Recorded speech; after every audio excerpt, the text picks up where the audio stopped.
Have a holly jolly Christmas. It's the best time of the year. Oh, by golly, have a holly jolly Christmas this year. That's right. Welcome back to another end of the year video. This time we've got the not top 10 but top 20 retro games I played in 2024. Ooh, ooh. And we're going to be breaking it down. This is the first half, so 20 to 11. But of course, we're going to start off with some honorable mentions like we usually do. We have Pilot Wings for the Super Nintendo.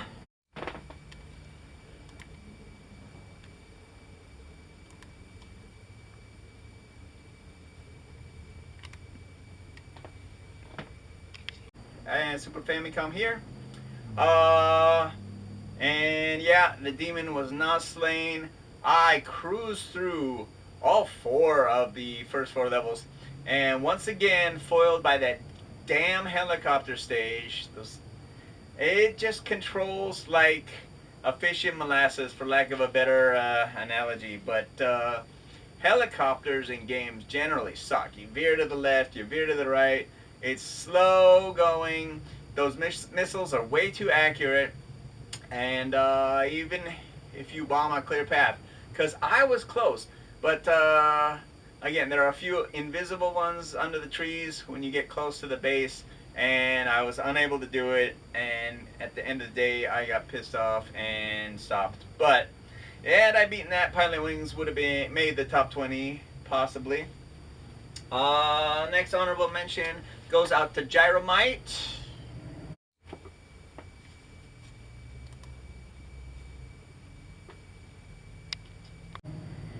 Which would have made the top 20 if Rob had worked. So sad. I did the unboxing. I was so happy. And I set Rob up, and he just didn't work. And the motors didn't work, not the CRT flashing lights. So that was disappointing. And I did end up playing it, beating all the stages by myself with the controller. But yeah, Gyromite should have made the top 20. And I don't know, this game was a lot better in the past, but we've got Wave Race 64.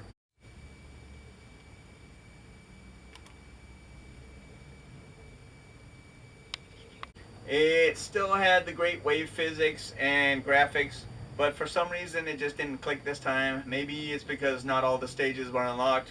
Maybe it's because I was playing the crap out of it when I had fewer games and more time, because I did pretty much master this game back in the day, but this time was a little rough going, but still enough for an honorable mention. And yeah, then we're gonna get into our top 20. Ooh, coming in at number 20, we've got, and my jam came on when I was streaming. It was like do do do do do do do do do do. So I spent a few minutes just rocking out with the viewers there. But on the Castlevania Advanced Collection, we've got Castlevania Circle of the Moon coming in at the number 20 retro game I played this year.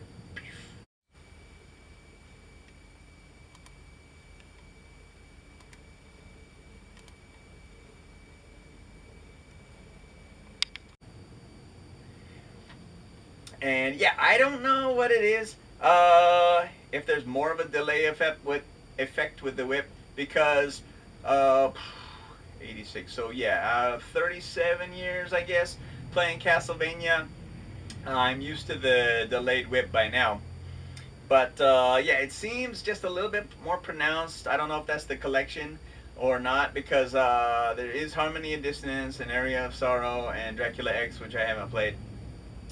Uh, and those are some good games. But yeah, we're streaming Circle of the Moon, hopefully finishing this up around now. It was the Halloween game for October, and so you know it's gone on quite a bit. But yeah, it's the same Castlevania music, or great Castlevania music. It's the same great Castlevania gameplay for the adventure style games. And because that's what I think they were called back in the day. There was action, which was Mario, and like Zelda 2: The Adventure of Link was an adventure type game, if the classifications serve me correctly. But yeah, so we're not gonna use that term that starts with M and has a V in the middle.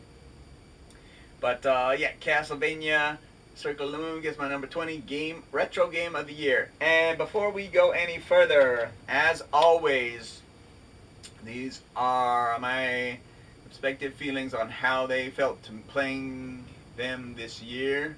To me, not in any connection to a game of the year list, because one of the games on this list is ranked number 15.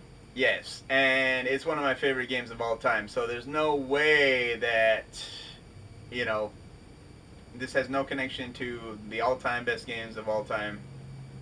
This is just how I felt this year. So, yep, continuing on, number 19, our first shooter on the list. We played Legendary Wings at game night. 19.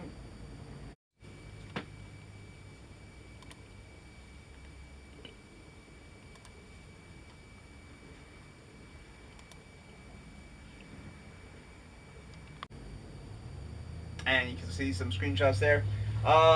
So yeah, you got your traditional vertical scrolling stages for a shooter, which were super cool but difficult.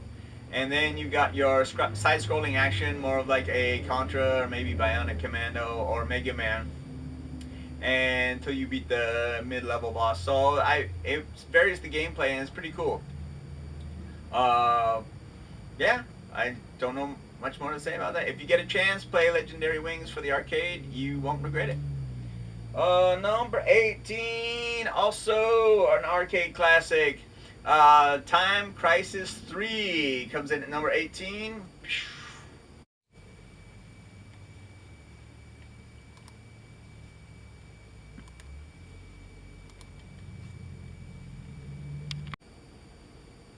And yeah, there's nothing like picking up a light gun and a CRT and shooting some stuff like Duck Hunt or Super Scope or anything. Uh, I did play Time Crisis 4 on the PlayStation 3, and it's they did it really well. They used the move to and the sensors to sort of mimic the light gun feel, and I guess that's what they do nowadays. But yeah, it's old school. You go with the guns, and you got the CRT, pop in some arcade action. Time Crisis 3 with the number 18 retro game of the year. And here's the first case in point where our first controversial point. You got Mega Man 6 coming in at my number 17 retro game I played in 2024.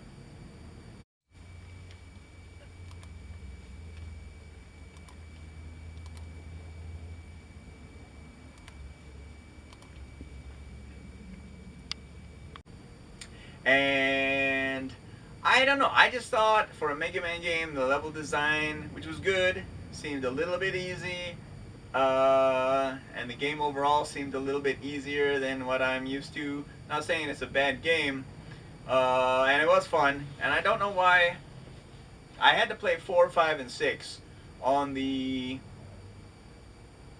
Legacy Collection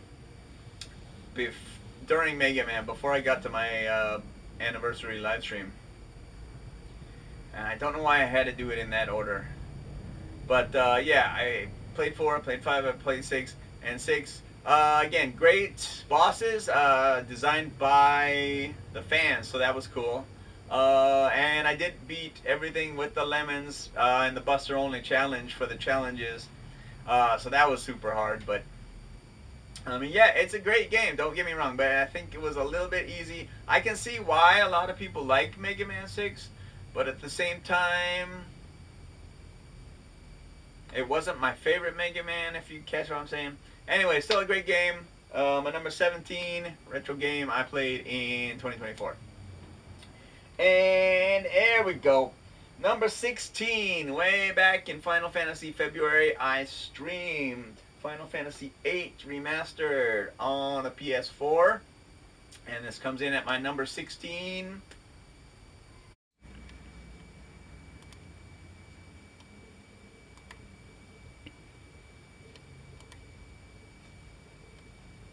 Retro game of the year. So, I mean, playing it this time, and I was able to explain it to the people watching. But the story just sort of becomes more fleshed out and more full circle on the second playthrough. Because the first time I played this in graduate school, I didn't know what the hell was going on, really. But playing it a second time, I saw the big picture, and I mean, it still had its jank, like trying to find the White Seed ship in the shoals, and Balam Garden can only go through the the shore parts of the game, so they can get a little bit annoying. But still, it was fantastic. They retouched the graphics, so that was good. They didn't waste time making an entirely new game like Final Fantasy Seven Rebirth or remake. That's what I was thinking. But yeah, it's a great game. It's a great story if you can understand it. But check it out as my number 16 retro game of the year. Moving on to number 15, it's time for my jam again. And this is a perfect example of what I meant by one of my favorite games of all time, only being ranked number 15 this year. And I wouldn't even have ranked it unless I hadn't remembered that this was the first time I had cleared it without experiencing a game over. I did die to Dracula, but I played through the entire game without a game over for the first time ever. And like I said, in about 37 years of playing it, that's a first. So Castlevania had to get the list, and it's my number 15 retro game of the year.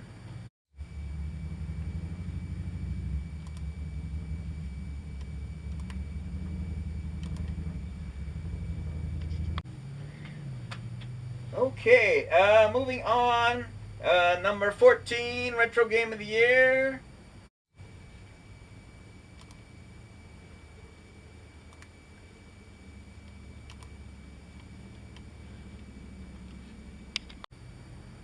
That's right, it's Mega Man 5, and RIP to Chris, who introduced me to the glory that is Mega Man 5.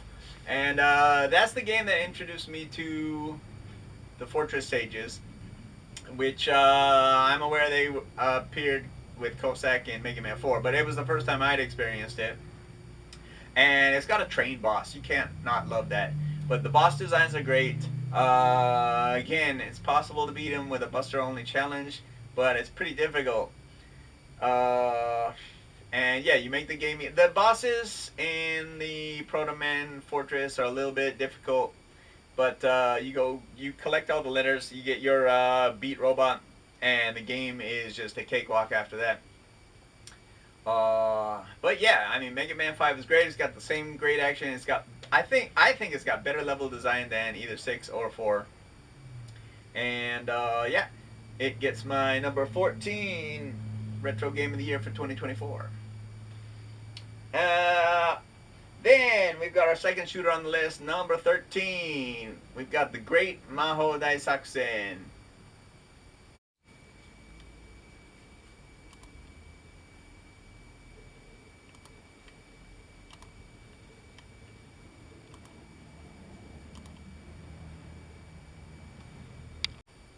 Number 13 for the arcades. And this was awesome. You got the different ships, you got the different power-ups. Great shooter action that's difficult, but not too difficult. Where you want to throw the controller down or kick the arcade machine, which please don't do that. But yeah, you can see from the screenshots that it looks fantastic, it plays fantastic, and it's my number 13 retro game of the year. And just a couple more here. Clocking in at number 12. And thank you, Alex, whoever you are, the previous owner of my Super Nintendo Classic, who beat the game. But we've got Super Punch-Out here at number 12. Retro game I played in 2024.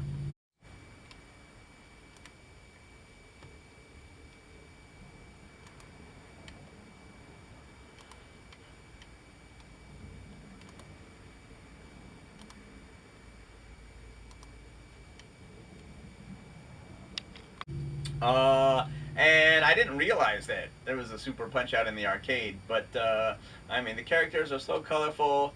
The sprites are huge. I had so much fun with this back in the day, even beating some of the Nintendo Power times for how fast I knocked out the guys. But as I said, yeah, as the previous owner, you have to get perfect through the minor, major, and world circuits to be able to access the special circuit. And I didn't really have time to go through the world circuit again to get a perfect record. But another save file had it open, so I went through and beat special after that. But yeah, Super Punch Out, fantastic game. Unfortunately, I didn't get to play the Wii Punch Out to play all the games in this series, but yeah, I don't know how this stacks up to that. I mean, it's got motion controls, which, as we learned through Metroid 3, can be good, but it seems like this would be more ducking and weaving and with the controller. So Super Punch Out comes in at my number 12 retro game of 2024. And last but not least, you got number 11. Michael Jackson's Moonwalker Arcade is the number 11 retro game I played in 2024, and last one we'll talk about in this video.